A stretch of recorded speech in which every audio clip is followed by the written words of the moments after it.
What's up, ladies and gentlemen? This is Brandon from the Two Piece Mandem, and I haven't uploaded in freaking ages. Can't even remember the last review I freaking did. Oh yeah, I was supposed to do one against Leicester, but I didn't watch that game because we already secured top four. I know you're probably thinking, oh, you should have watched the game in the first place. Well, I didn't. So anyway, we're going to talk about Chelsea's end of season review. So pretty much, I'm going to talk about the positives and negatives of our season. So at the moment, I'm going to start off with the negatives because this needs to be addressed first so we can actually change the freaking system. Because let's be honest, right? At this moment in time, we have a transfer ban, so we can't sign any players, right? Our best players leaving. I know we have Champions League football, but let's be honest, are we really going to properly compete for it? And most importantly, are we going to compete for the league? But anyway, let's get into the negatives first. So, first negative, straight off the back, we relied too much on Hazard. Literally every single attack, we freaking relied on Hazard, right? The ball literally goes to Hazard so many times, it is ridiculous. Pedro, if it's not Pedro or Willian, it literally has to be Hazard. Hazard creates the play and he scores the goal as well. He's that player that can dribble past players and slot a ball through to one of our players to score. But the thing is that when you rely on him too much, you're giving him too much pressure, and we shouldn't be doing that. You can't just keep passing the ball to Hazard every single time when it's like a 0-0 draw and you expect him to make something happen when you should be taking responsibility. One of the players should be taking responsibility and try to make something happen themselves. All right, we know how good Hazard is, but freaking heck, we relied on him so much that it's ridiculous. And there's only one game I saw, right, where we didn't play him, and that was against Burnley, right? Burnley away, where we beat them 4-0 without Eden Hazard, right? But besides that, in the other games, right, without Eden Hazard, we have been freaking poor, and it shows in our performance. Our football is freaking slow. It's boring as crap. Our whole play goes through Jorginho. So pretty much whenever he gets the ball, he takes a freaking year to pass it forward. So therefore he passes it sideways and then he passes it back sideways again. It's sideways football and it's freaking bollocks, right? So that's one freaking negative of the goddamn thing. Alright, second one, we struggled away from home. So, no way, we struggled away against the top 6 teams. We did struggle away from home, but we struggled against the top 6 teams away, and that's the big issue. That's my big issue about that, struggling away against the top 6 teams. How are you going to compete for the title or even get close to the freaking Premier League title where you can't even beat one of the top 6 teams away? You should at least get a freaking points against them, at least. Like the worst beating we took was freaking Manchester City, where we got dominated, demolished, annihilated, and simply, how can I say, destroyed 6-0. 6-0, scoring 4 goals in 20 minutes. That's how bad it was, ladies and gentlemen. Scoring 4 goals in 20 minutes. That's how shocking we were. And the worst thing is that we actually started the game pretty well in like the first 2 minutes. That really pissed me off. What was the other game? Arsenal. I'm not going to come up with the excuse saying that we didn't have a striker because we played Hazard as a false number 9 against Man City at Stamford Bridge and we beat them 2-0. Against Arsenal, we were freaking crap. No one ran into the box, right? Sorry, when you're against teams like Man City and their attack is good, I see playing Hazard as a false number 9 as a defensive option for our team to counter attack. But when you need to win a game, you can't really. When it's not Man City, you can't play Hazard as a false number 9 because he kept drifting out wide against Arsenal at the Emirates and no one was in the goddamn box, right? And it made their defence look solid at the back when we know their defence is absolute wank. Let's be honest, right? The table shows it, alright? So we couldn't be any of the top 6 teams. That's including Liverpool, where we lost 2-0 at Anfield, which I think we should have got a draw at least, but Hazard shots at the post. See, that's the problem. Relying on Hazard so much, man. Like I said in the earlier point as well. What other game? Tottenham, we lost as well. What was the next game as well?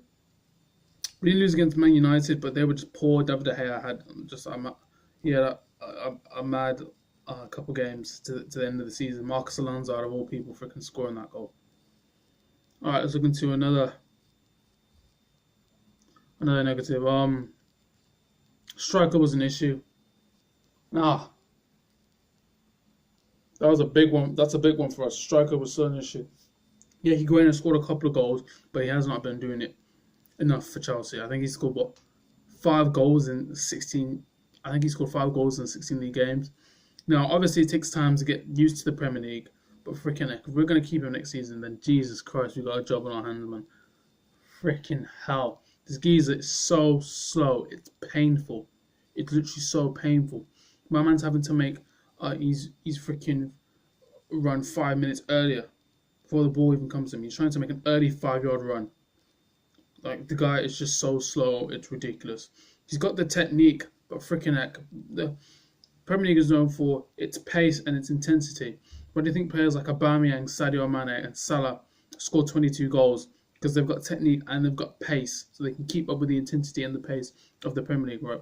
We need a striker like them, and if not like them, at least close to them or similar to them. At least I would bring back Tabby Abraham personally.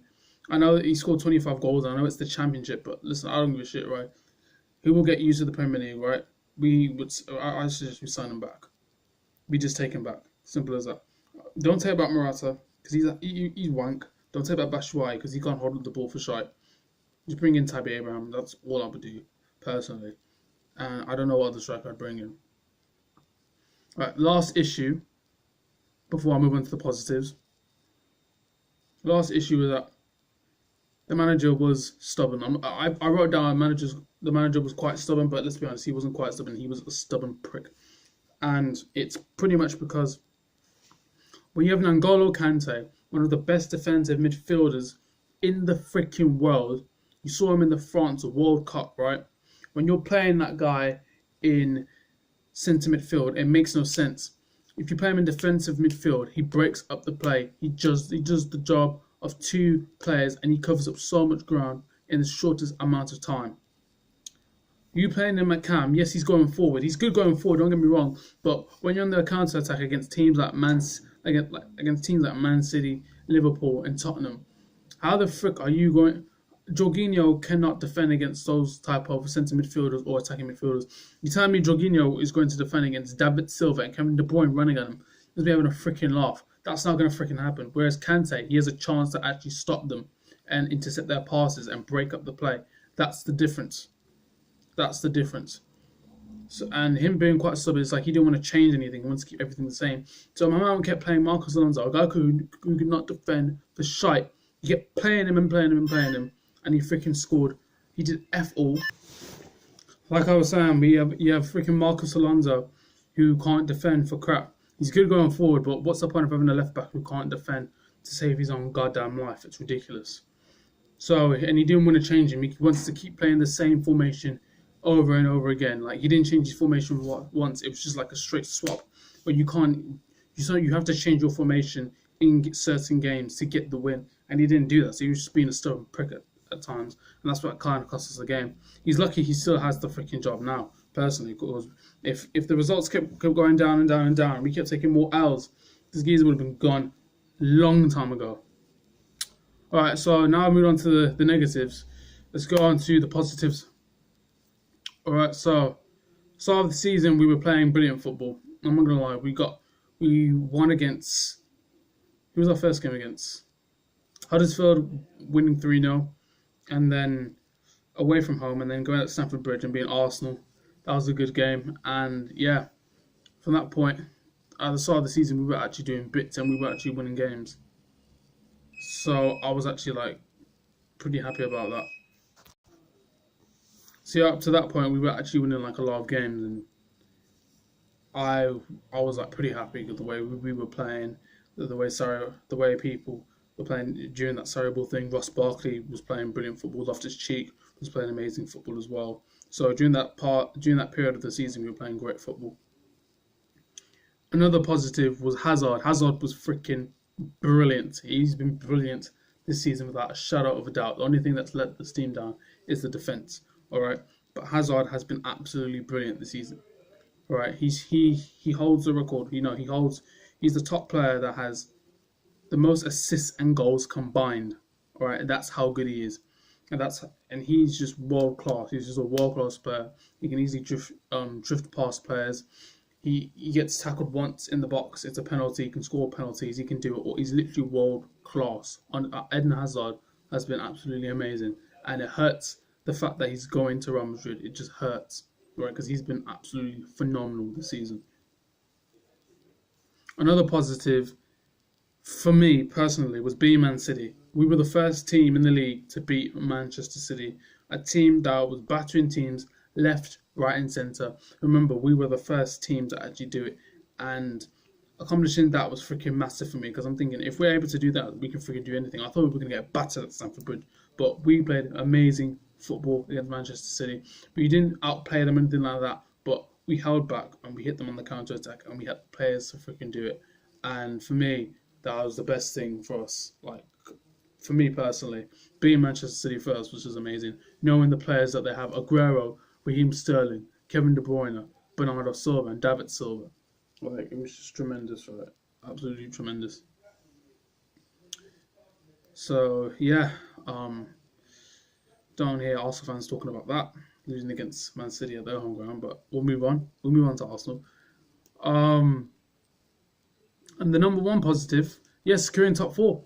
So we have Champions League football now. Thank Jesus for that. And I'm not going to say, oh, we deserved it because we play brilliant football. No, we were trash. It's just that other teams were worse than us, and they had a worse defence than us. So that's how we made it to Champions League football. And not only did we finish third, we finished above Tottenham Hotspur, that dead-ass team. We finished above them, and the big thing for Arsenal was that they finished below Tottenham as well. So we know who's the real ball jobs in the league. Well, it's pretty much Manchester United, because they're absolute wank. They had Ole Gunnar Solskjaer, won a few games, got gassed, and all of a sudden, as soon as he got the job, they all started to turn into turds. So there you go. And yeah, securing top four, thank Jesus for that. I don't give a shite. Yes, we can't sign any players, but at least we're in top four. And there's no more Europa League, no more Thursday nights. Me having to watch the freaking games at 5:15 to 8 o'clock. No one's got time for that bullshit, right? So thank Jesus. Thank freaking Jesus we got Champions League. And now we're in the Europa League final against Arsenal. And it's jokes, really, because we don't have to do shit, essentially. They're pretty much going to come at us because they need it, all right? Because they were so crap in the season, right? They played so crap in the season, right? And let me bring up the games they should have won. They should have won. That actually would have probably secured them top four. We thought they were going to beat Crystal Palace at home at the Emirates. They lost 3-2. We thought they were going to at least get a point against Leicester. No, they got dominated 3-0.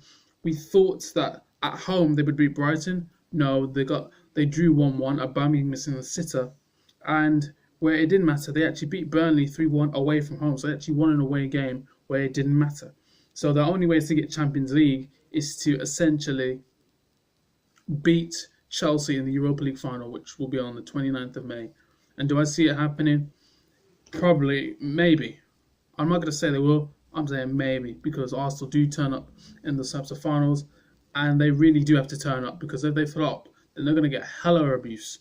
They're going to get hella abuse, and I don't know how long Emery will be there. He'll probably be there for like one more season, and then they'll probably toss him out. So, God knows. But at the end of the day, our overall season, out of 10, it's not the best season, but it's not the worst season.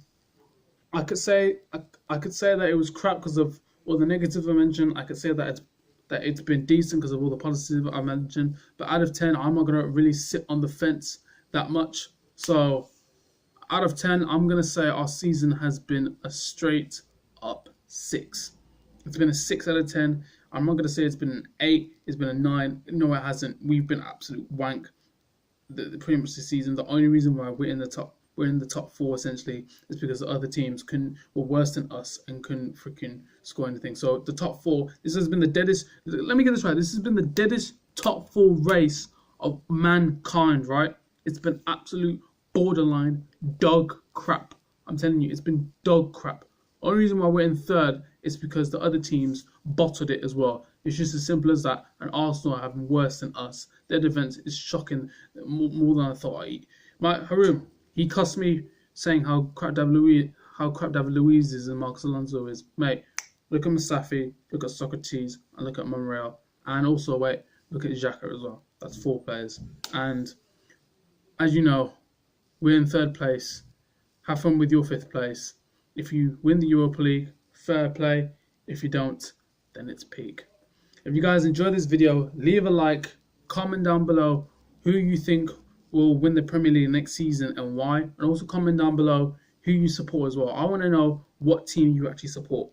I want to know what team you support. And you tell me how good their season has been or hasn't been. And give me positives and negatives on why. And how do you rate Chelsea's chances of winning the Premier League as well? Right. I'll see you guys in a bit. Up the Chelsea in a bit.